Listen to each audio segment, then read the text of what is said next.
اما بعد فقد قال اللہ تعالی فی محکم کتاب بسم اللہ الرحمن الرحیم هو الذی بعث فی الامیین رسولا منہم یتلو علیہم آیاتہ ویزکیہم ویعلمہم الکتاب والحکمہ وان کانوا من قبل لفی ضلال مبین۔ صلوات صلی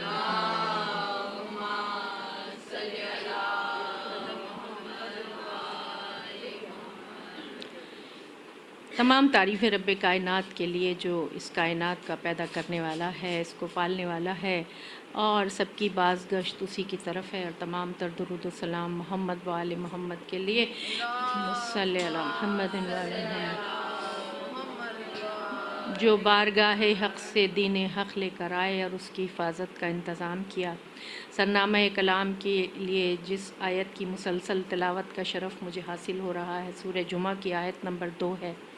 وہی تو ہے وہ پروردگار جس نے امیین ہی میں سے ایک رسول کو مبعوث فرمایا کہ جو ان پر اس کی آیات کی تلاوت کرتا ہے، جو ان کے نفوس کا تزکیہ کرتا ہے، جو ان کو کتاب کی تعلیم دیتا ہے اور جو ان کو حکمت کی تعلیم دیتا ہے، اور بے شک اس سے پہلے تو وہ کھلی ہوئی گمراہی میں تھے۔ درود بھیجے محمد والے محمد۔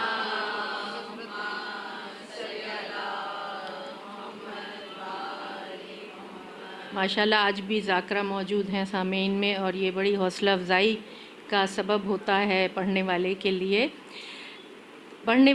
اس عشرہ مجالس کے لیے جو خاص طور سے میں نے مجھے حکم ملا کہ اخلاقیات کا موضوع اور اخلاقیات پر مسلسل گفتگو، اگرچہ بہت کم وقت ہوتا ہے لیکن میں کوشش کرتی ہوں کہ جتنا بھی ہو سکے اس فرش اعضاء کے صدقے سے ہم یہاں سے کچھ نہ کچھ ضرور لے کر جائیں۔ اور اخلاقیات کا موضوع ایسا موضوع ہے کہ جس میں سے ہم میں سے اکثر لوگ ہم خود بھی اس کی حدود و قیود سے واقف نہیں، ہم خود بھی اس کی گہرائیوں سے وسعت سے واقف نہیں ہوتے، غلط فہمی میں مبتلا ہو جاتے ہیں۔ بہت سے ایریاز ایسے ہیں جہاں کہ وہ واضح نہیں ہوتے احکامات، اور ہم انجانے میں بھی ہم اس قسم کی غلطیاں کر جاتے ہیں جو کہ ہماری نیت ارادہ نہیں ہوتا۔ مسلسل گفتگو آج چوتھی مجلس ہے، اور اس میں آج جو پچھلے دنوں میں جو گفتگو ہوئی تھوڑی سی بالکل اس کا میں خلاصہ آپ کے سامنے پیش کروں۔ علوم دو قسم کے، روحانی اور مادی علوم، انسان کے لیے دونوں ضروری، لیکن روحانی علوم وہ ہیں کہ اور اخلاقیات کا تعلق جو ہے وہ انسان کے روحانی علوم انسان کے باطن سے ہے، اور یہ اور زیادہ مشکل معاملہ ہے کیونکہ باطن نہ کسی کو نظر آتا ہے اور نہ کسی کو ہم دکھا سکتے ہیں، اور یہ بہت باریک، بہت لطیف، بہت سٹل، بہت گہری تعلیمات ہیں جو قرآن حکیم میں بکھری ہوئی ہیں، جو ائمہ معصومین کی احادیث میں، حضور کی احادیث میں، سیرت طیبہ میں، ارشادات میں جگہ جگہ ہمیں ملتی ہیں، نظر آتی ہیں۔ اور اسلامی عبادات کی طرح اخلاقیات بھی اتنی ہی اہم ہے، اور اس کے لیے نیت کرنا قربتاً اللہ یہ واجبات میں سے شامل ہے۔ یہ ہمارا مختصر سا جو پچھلے 3 دن ہم نے گفتگو کی اس کا تھوڑا سا خلاصہ آپ کے سامنے میں پیش کر رہی تھی۔ اخلاقیات کے حوالے سے علوم روحانی اور علوم مادی، اس حوالے سے تاریخ انسانی میں پہلی بار یہ دونوں علوم بیک وقت پروان چڑھے۔ کب چڑھے؟ عیسوی صدی 7ویں، 8ویں اور 9ویں، اور ہجری صدی 1، 2 اور 3۔ تاریخ پہ نظر رہنی چاہیے۔ 1، 2 اور 3 ہجری صدی میں یہ تینوں صدیاں جو تھیں یہ ان دونوں علوم کے عروج کی صدیاں تھیں۔ اور یہ کس طرح شروع ہوا کہ میرے چوتھے امام، یہ بعد کربلا کی بات ہے، 61 ہجری میں کربلا ہوتا ہے۔ بعد کربلا جو تاریکی کا دور تھا، جو ظلم و ستم کا دور تھا، جو بنی امیہ کے ظلم و ستم اس قدر بڑھ چکے تھے، میں یہاں تفصیل بیان نہیں کروں گی، کہ میرے مولا نے تبلیغ کا ایک ایسا انداز اختیار کیا کہ دعاؤں کے ذریعے تبلیغ کی۔ صحیفہ کاملہ، صحیفہ سجادیہ، ہمارے پاس ایک ایسا ذخیرہ دعاؤں کا ہے، ہر دعا میں انسان کی تربیت کی گئی ہے، تعلیم دی گئی ہے، اور قرآنی تعلیمات کا ایک نچوڑ پیش کیا گیا ہے اس انداز سے کہ پروردگار تو مجھے یہ عطا کر، تو مجھے یہ حسن خلق عطا کر، تو مجھے اس بری عادت سے محفوظ رکھ، تو مجھے یہ اچھی عادت میرے اندر مجھے عطا فرما۔ اس طریقے سے میرے مولا نے آغاز کیا اس مکتب فکر کا کہ جو آگے آنے والی 2 صدیوں میں مکتب اہل بیت کے نام سے قائم ہوا، اور جس کا مقابلہ تاریخ میں کوئی مکتب آج تک نہ کر سکا، نہ یونان کا مکتب، نہ مصر کا مکتب، نہ مغرب کی تہذیب، نہ مشرق کی تہذیب، نہ کنفیوشس، نہ سقراط، نہ افلاطون، نہ ارسطو، اس مکتب کا مقابلہ کوئی نہ کر سکا، اور اس کو آگے بڑھایا میرے چوتھے امام نے، اس کی بنیاد ڈالی، اور اس کو آگے بڑھایا میرے پانچویں امام اور چھٹے امام، امام جعفر صادق علیہ السلام نے۔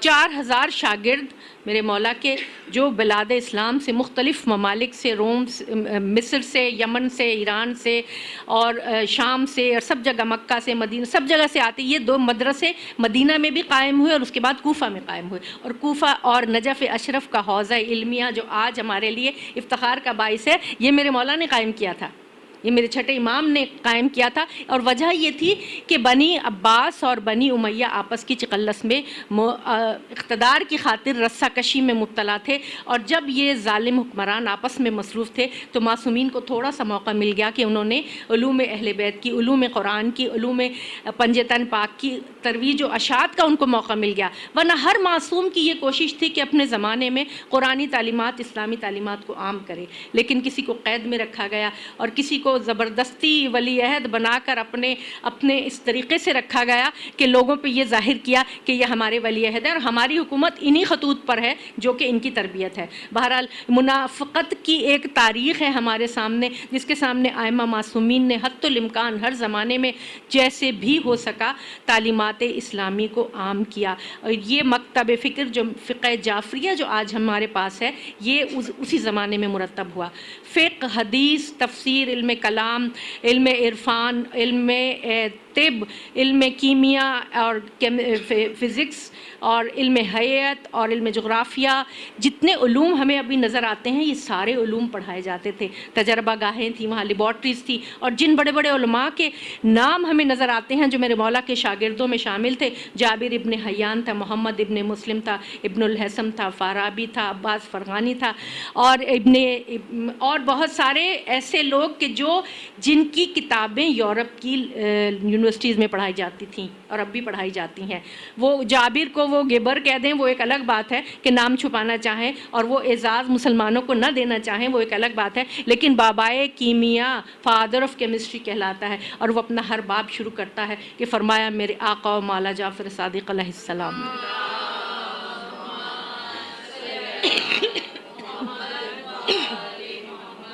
اسی طرح علم عرفان میرے مولا نے تعلیم فرمایا، اور علم الاخلاق کی تعلیم فرمائی، اور اسی حوالے سے دعائے مکارم الاخلاق جو میرے چوتھے امام کی مشہور دعا، اس سے تھوڑا سا چند اقتباسات آپ کے سامنے کہ شروع کرتے ہیں اس دعا سے کہ پروردگار میرے یقین کو بہترین یقین بنا دے، میرے یقین کو بہترین یقین بنا دے، میری نیت کو بہترین نیت کر دے، اور میرے اعمال کو بہترین اعمال میں شامل کر، اور میرے امور کو اس طرح درست کر دے کہ مجھے اتنا غنی کر دے کہ میں تیری عبادت سے غافل نہ رہ سکوں، اور قیامت کی یاد کو میرے دل میں جاگزیں کر دے کہ میں اپنے اعمال بجا لاتے وقت قیامت کی یاد میرے سامنے رہے اور میں جواب دہی کے احساس سے سرشار رہوں۔ اس کے بعد میرے مولا نے فرمایا کہ مجھے بری عادتوں سے محفوظ رکھ، میرے اندر اچھے اخلاق پیدا کر، جو مجھ سے تعلق کرے میں اس سے تعلق بحال کروں، جو میرے پر ظلم کرے میں اس کو معاف کروں، اور جو میرے ساتھ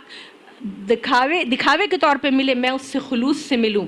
معلوم ہوا کہ مولا نے ہمیں یہ سبق دیا ہے کہ فضائل اخلاق کتنی بلند ترین چیز ہے کہ جس کے لیے انسان کو مسلسل کوشش کرتے رہنا چاہیے۔ آسان کام نہیں ہے، میرے آپ جیسے ہمارے جیسے انسانوں کے لیے ہم پر کوئی ظلم زیادتی کرے اور ہم پلٹ کے اس کو جواب نہ دیں۔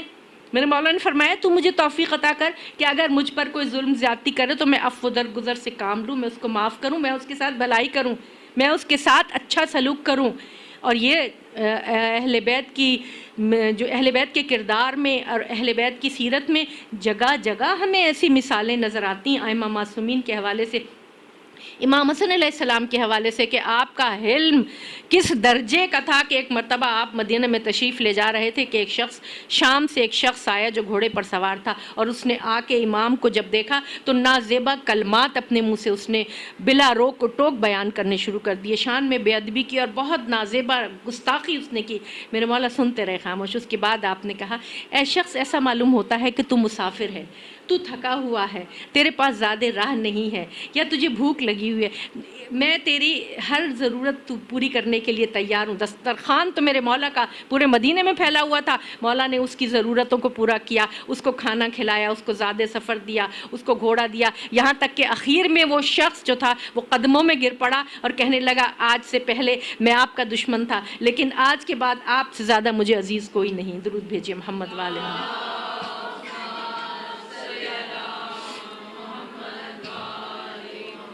جس طرح ہماری شکل و صورت، ہمارے قد، قامت، ناک، نقشہ، رنگ، جسم، وزن بنا کے ایک انسان کی جسمانی شکل و صورت بنتی ہے، اور کسی کو اللہ نے بہت حسن صورت عطا کیا ہے اور کوئی اللہ تعالیٰ نے سب انسانوں کو بہت اچھا بنایا ہے، اسی طرح ایک روحانی شکل بھی ہے۔ جس طرح ہماری جسمانی غذا میں نشاستہ ہے، کاربوہائیڈریٹس ہیں، لحمیات ہیں، وائٹامنز ہیں، اور بہت ساری چیزیں ہم جو کھاتے ہیں ہمارے جسم کے لیے ضروری ہیں، اگر ہماری غذا میں ان چیزوں کی کمی ہو جائے تو ہمارا جسم کمزوری کا شکار ہو جاتا ہے، بیماری کا شکار ہو جاتا ہے، انفیکشن ہو جاتا ہے، وائرل ہو جاتا ہے، اور پتہ نہیں کیا کیا ہو، جو آج کل تو نئی بیماریاں ہمیں سامنے نظر آ رہی ہیں۔ اسی طرح ایک روحانی وجود بھی ہے انسان کا، ہر انسان کے ساتھ اس کا ایک روحانی وجود ہے کہ جو اس کے اخلاق سے مناسبت رکھتا ہے، کہ اگر وہ محبت کرنے والا، شفقت کرنے والا، ہمدرد، عفو درگزر کرنے والا، قوت بھائی چارے والا، اگر وہ نرم دل کا انسان ہے تو اس کی جو روحانی شکل ہوگی وہ انتہائی حسین و جمیل ہوگی، اور اگر وہ اگر وہ درست طبیعت کا، ظلم کرنے والا، بغض و عناد رکھنے والا، اور دوسروں سے حسد اور تکبر کرنے والا، اور دوسروں کی برائی کرنے والا، غیبت کرنے والا ہے، تو اس کی روحانی شکل انتہائی خوفناک اور مکروہ ہوگی۔ ہمیں یہ تاریخ میں یہ روایات اور مثالیں ایک سے زیادہ معصوم کے حوالے سے ملتی ہیں کہ میرے مولا حج پہ تشریف لے گئے، چوتھے امام کے حوالے سے بھی ملتا ہے، چھٹے امام کے حوالے سے بھی ملتا ہے، حج پہ تشریف لے گئے تو صحابی ساتھ کہنے لگا کہ مولا یہ جتنے اس حاجی نظر آ رہے ہیں بہت حاجی ہیں، اور کیا اللہ تعالیٰ ان سب کو بخش دے گا؟ میرے مولا نے فرمایا دیکھنا چاہتے ہو کہ ان میں کتنے انسان ہیں؟ کہا مولا مجھے تو سب انسان نظر آ رہے ہیں۔ فرمایا دیکھو، اپنی 2 انگلیوں کے درمیان دکھایا، کتے، بھیڑیے، بندر، خنزیر طواف کعبہ کر رہے ہیں۔ استغفار کر کے لرز گیا کہ مولا میں یہ دیکھنے کی تاب نہیں لا۔ فرمایا ہم جانتے ہیں، ہم دیکھتے ہیں، ہمیں روحانی شکل نظر آ جاتی ہے انسان کی، یہ تو معصوم کا مرتبہ، معصوم کا کلام، لیکن کچھ غیر معصوم بھی ایسے ہیں کہ جو تزکیے کی اس منزل پر پہنچ جاتے ہیں اور اپنے آپ کو اس طرح ٹرانسپیرنٹ کر لیتے ہیں کہ ان کو بھی نظر آ جاتی ہے روحانی شکل۔ اور آج کل تو سائنس نے بھی ثابت کر دیا ہے، آپ کا اورا جو آپ کے ارد گرد ایک نورانی وجود ہے، یہی ہے کہ جو آپ کی اپنی اخلاقی خوبیوں یا خامیوں کی وجہ سے تشکیل پاتا ہے۔ تو اس کے لیے ضروری ہے کہ انسان اپنے آپ کو کوشش کر کے ہوشیاری سے، آگاہی سے اپنے آپ کو ٹٹولتا رہے، دیکھتا رہے، دن اور رات خود احتسابی کی منزل پر رہے، اور کسی وقت بھی کسی بھی رذائل کو اپنے اندر نہ جگہ دینے، اور اگر کہیں آ گئے ہیں گھن کی طرح چاٹ رہے ہیں، اور اگر کوئی بیماری، کوئی وائرل، کوئی انفیکشن آ گیا ہے تو اسی طرح اینٹی بائیوٹک، اسی طرح اینٹی وائرل، جس طرح ہم اپنی طبیب جسمانی بیماریوں کے لیے لیتے ہیں، اس طرح ہماری روحانی اور اخلاقی بیماریوں کے لیے بھی تجویز کیے گئے ہیں علاج معصومین کی طرف سے۔ درود بھیجیے محمد والا۔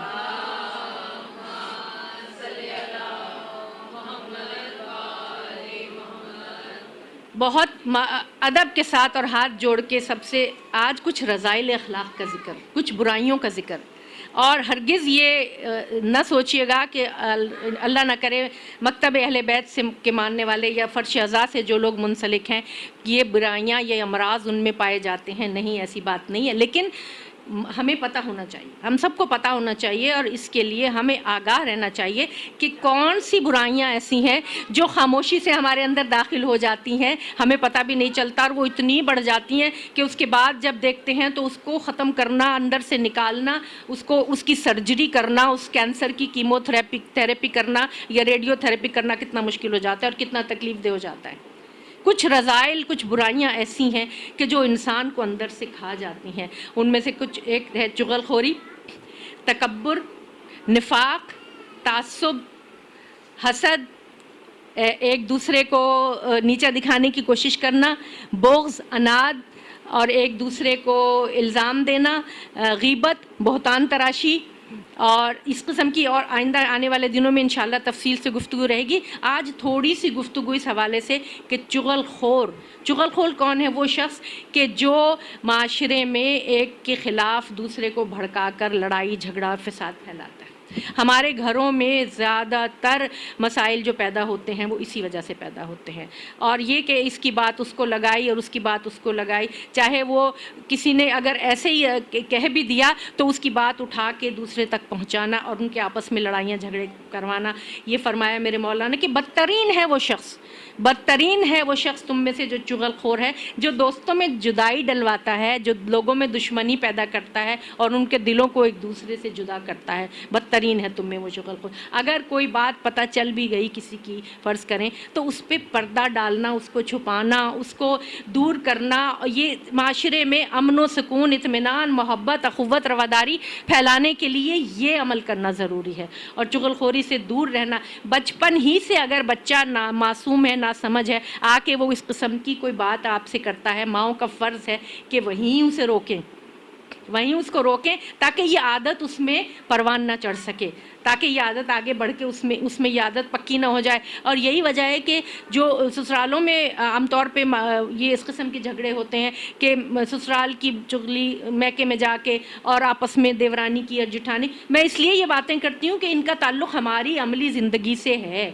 ہمارے زندگیوں میں جو مسائل، مشکلات پیدا ہوتے ہیں وہ انہی وجوہات کی بنا پر پیدا ہوتے ہیں، کیونکہ ہم ان تعلیمات کو پس پشت ڈال دیتے ہیں، ہم ان کو معمولی سمجھتے ہیں۔ ہم سمجھتے ہیں اگر ہم صاحب مرتبہ ہیں، ہم صاحب دولت ہیں، ہمارا سٹیٹس اتنا بڑا ہے، ہمارے پاس بہت سب کچھ ہے، پڑھے لکھے ہیں، بہت بڑی ڈگری ہے، تو ہم ان چیزوں سے، ان تعلیمات سے، ان قدود سے مبرہ منزہ ہیں، ہمیں ضرورت نہیں اس کی، ہمارا جو دل چاہے ہم کریں۔ ایسی بات نہیں ہے۔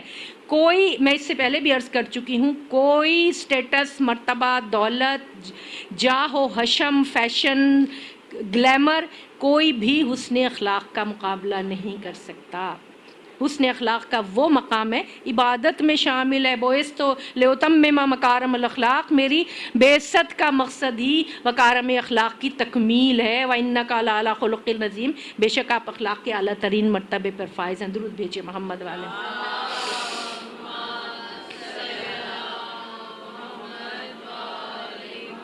نفاق بھی انتہائی خطرناک اخلاقی مرض ہے۔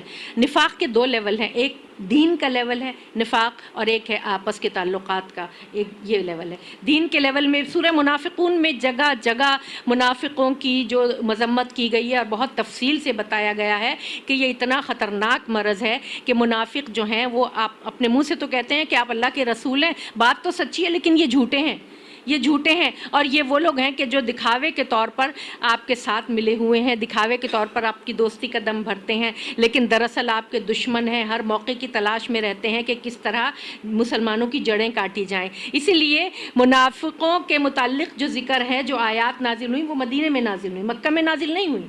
مکہ میں تو کھلی دشمنی تھی، کفار و مشرکین کھلے دشمن تھے، وہ سامنے آئے ہوئے تھے، چھپے ہوئے نہیں تھے۔ لیکن جب مدینہ تشریف لائے ہیں تو مدینے میں یکا یک اتنے سارے مسلمان کہاں سے آ گئے؟ مکہ کے لٹے پٹے مسلمان مدینہ آئے تھے، یکا یک جوق در جوق اتنے مسلمان ہو گئے، معلوم ہے اس میں بہت سے منافق تھے۔ عبداللہ ابن ابی کا تو ان کا سردار تھا۔ اتنے منافق تھے کہ وہ دین کا لبادہ اوڑھ کر، مذہب کا لبادہ اوڑھ کر اسلام کی صفوں میں شامل ہو گئے تھے، اور جنہوں نے اتنا نقصان، جتنا نقصان منافقین نے اسلام کو پہنچایا اتنا کسی نے نہیں پہنچایا۔ اسی لیے جمعے کی نماز کے آداب کا کیا حکم ہے کہ پہلی رکعت میں سورہ جمعہ پڑھو الحمد کے بعد، اور دوسری رکعت میں الحمد کے بعد سورہ منافقون پڑھو۔ اور فرمایا میرے مولا نے کہ جمعے کی 2 رکعت نماز رکھو، اور 2 رکعت نماز کی جگہ خطبہ سنو، اور پوری دنیا میں جو مسلمانوں کے خلاف منافق جو پلاننگ کر رہے ہیں، منصوبے کر رہے ہیں، ان پہ نظر رکھو، ان سے آگاہ رہو، ہوشیار رہو کہ تمہارے خلاف کیا کیا سازشیں ہو رہی ہیں۔ اگر تم سوتے رہو گے، اگر تم خواب غفلت میں رہو گے تو تم ختم ہو جاؤ گے، تمہارا کوئی مقام نہیں رہے گا۔ تم یہ دیکھو کہ آج کی دنیا کی بات کر رہی ہوں، فلسطین میں، ایران میں، افغانستان میں، مصر میں، شام میں، اردن میں، پاکستان میں کیا ہو رہا ہے۔ یہ منافق ہماری جڑوں میں کس طرح بیٹھے ہوئے ہیں اور ہمیں کہاں تک پہنچا رہے ہیں۔ ہم اگر ان سے آگاہی اختیار نہیں کریں گے، ہم اگر ان کے منصوبوں پر گہری نظر نہیں رکھیں گے. سب کو پتہ ہے، آپ نیٹ پہ جائیے، الومناٹی، فری میسنری، راس شیلڈ، اس قسم کے جتنے بھی پلانز ہیں سب آپ کو نظر آ جائیں گے کہ کس لیول کی دشمنی ہے مسلمانوں سے، کس لیول کی دشمنی ہے. اور آپس میں لڑاؤ، آپس میں ایک دوسرے کا خون بہائیں، ایک دوسرے کے دشمن ہو تاکہ ہم ان پر حکومت کریں. مفسرین نے کہا ہے کہ عربی زبان میں نفاق کا جو مادہ ہے وہ نفقا سے ہے، کہ صحرائی جانور، چوہے، لومڑی، سوسمار وغیرہ، یہ صحرا میں اپنے بلوں کے لیے 2 سوراخ بناتے ہیں. ایک سوراخ وہ جس سے یہ آنا جانا رکھتے ہیں، ایک سوراخ وہ جو خفیہ ہوتا ہے. اگر کوئی خطرہ ہوتا ہے تو وہ اس خفیہ سوراخ سے نکل کر فرار ہو جاتے ہیں. تو نفاق کا مادہ یہاں سے ہے کہ منافقین اپنے لیے کوئی ایسا راستہ ہمیشہ رکھتے ہیں، آپ کی جڑیں کاٹتے رہیں گے، آپ کی دشمنی پر رہیں گے، آپ کے اندر تفرقہ پھیلاتے رہیں گے، لیکن اپنے لیے نکلنے کا ایک راستہ، ہمیشہ ایک اپنے لیے نکلنے کا راستہ ہے کہ ہم تو آپ کے لیے ڈیموکریسی چاہتے ہیں، ہم تو آپ کے لیے جمہوریت کے طلبگار ہیں، ہم تو آپ کی تربیت چاہتے ہیں، وغیرہ وغیرہ. یہ تھا دین کے لیول کا نفاق. اب آپس کے تعلقات کے لیول کا جو نفاق ہے اس کو بھی سمجھنا ضروری ہے. وہ یہ ہے کہ کوئی شخص دل میں دشمنی رکھے. نفاق کا مطلب ہے دو رخا پن، منہ پہ کچھ ہے، دل میں کچھ ہے. دل میں دشمنی رکھے لیکن بظاہر آپ سے دوستی قدم بھرے، اور اتنا آنا جانا اور ملنا جلنا اور بہائیں اور یہ اور وہ اور دعوت اور پارٹی اور اتنا، لیکن دل میں دشمنی ہے. اب اس کا خطرہ کیا ہوتا ہے کہ آپ نے اپنے سارے راز اس کو بتا دیے، آپ نے اس کو اپنی زندگی میں شامل کر لیا، اس پر بھروسہ کر لیا، اس سے مشورے مانگے.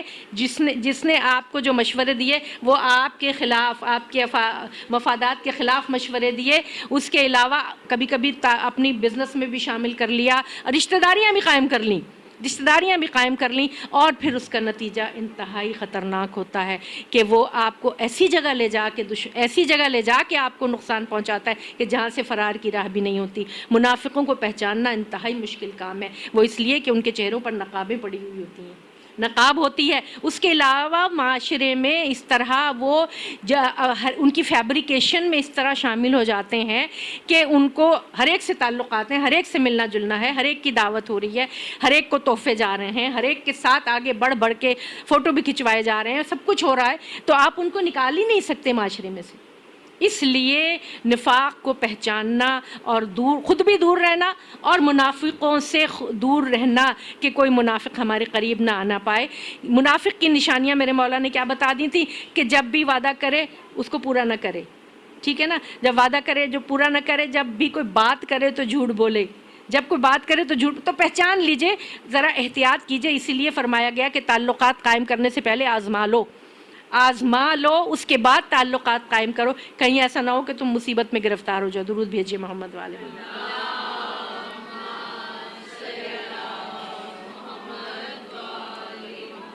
ایک اور انتہائی بری صفت تکبر، اپنے آپ کو بڑا سمجھنا، دوسروں کے مقابلے میں اپنی شان کو ظاہر کرنا، وقتاً فوقتاً اپنے اس قسم کے اعمال، اس قسم کی باتیں کرتے رہنا کہ اپنے حوالوں سے، اپنے دولت کے حوالے سے، یا اپنی کسی کانٹیکٹس کے حوالے سے، یا اپنی تعلیم کے حوالے سے، یا اپنے آپ کو بڑا ثابت کرنا. یہ انتہائی ایک مذموم صفت ہے. اور یہ معصومین نے کہا ہے کہ تکبر، میرے چھٹے امام نے فرمایا تکبر شریر لوگوں کی صفت ہے، کیونکہ تکبر صرف اللہ کو زیبا ہے. هو اللہ الذی لا الہ الا هو عالم الغیب والشہادۃ هو الرحمن الرحیم. هو اللہ الذی لا الہ الا هو الملک القدوس السلام المؤمن المہیمن العزیز الجبار المتکبر سبحان اللہ عما یشرکون. اللہ کی صفت ہے تکبر، اللہ کی چادر ہے تکبر، اللہ کا حجاب ہے تکبر. کسی انسان کو تکبر زیبا نہیں سوائے خدا پروردگار عالم کو، کہ وہ ہم سب کا پیدا کرنے والا، پالنے والا، مالک ہے، خالق ہے، عظیم ہے، علی ہے. اس کے مرتبے تک نہ کبھی کوئی پہنچ سکا ہے نہ پہنچ سکے گا. جو انسان اپنے آپ کو اللہ کی اس صفت میں شریک کرنا چاہتا ہے وہ ہمیشہ ذلیل و رسوا ہوتا ہے.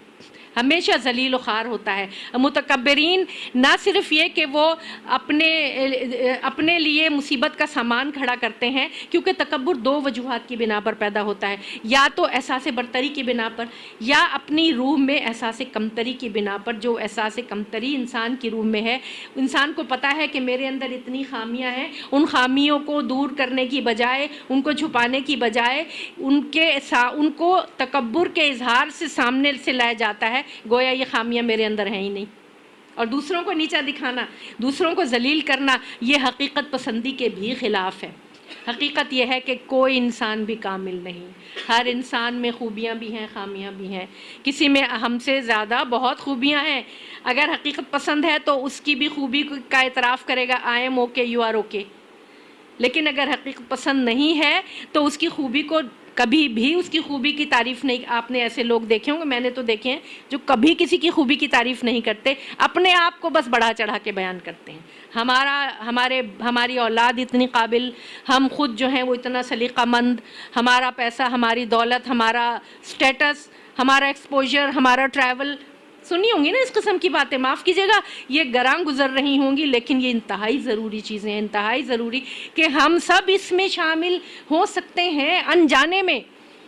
اور اگر اس طرح کبھی محسوس کریں کہ اپنے اندر اس قسم کی کوئی چیز پیدا ہو رہی ہے تو وہیں اس کو روک دیں، دعا مانگیں پروردگار عالم سے کہ مجھے اس سے نجات دے. اس کا علاج حکیموں نے کیا کہا ہے؟ اس کا علاج یہ ہے کہ جو تکبر کو اپنے دل میں محسوس کرے تو وہ کم رتبہ لوگوں کے ساتھ نشست و برخاست شروع کرے، ان کے ساتھ اٹھنا بیٹھنا، ان کے ساتھ ملنا جلنا، ان کے ساتھ صرف یہ نہیں کہ ان کی غالی آپ نے پیسے سے مدد کر دی.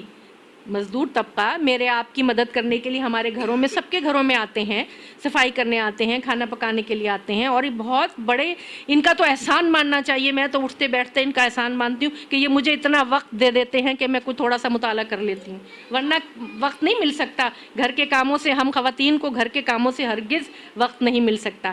تو اگر کبھی تکبر دل میں محسوس ہو تو اٹھنا بیٹھنا، نشست و برخاست، ان کے حالات پوچھنا، ان کے دکھ درد میں شریک ہونا، ان کو مشورے دینا، ان کے ساتھ کچھ نہ صحیح پیسے سے ویسے بھی اپنے وجود سے ان کے لیے سکون کا سامان فراہم کرنا، اور ان کے لیے دعا کرنا، اور ان کو اپنے ساتھ بٹھانا، اس سے تکبر کا علاج ہوگا. درود بھیجیے محمد والے محمد.